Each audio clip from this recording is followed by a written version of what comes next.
So let's have a look here at a cycle rack. Okay, this is for storing bicycles, and I believe it costs hundreds of thousands, 300 to 500,000 for this construction. And again, take note here, there's something missing. Actually, it looks also like, I don't even know how to use it. I guess we have to bring our own bike locks to somehow get our bicycles secure in there. Yeah.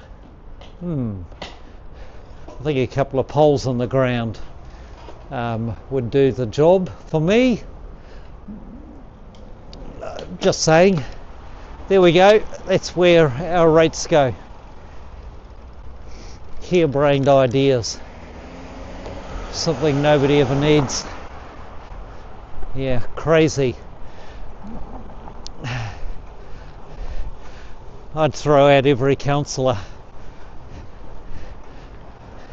that was involved in building that. Complete and utter waste of my money.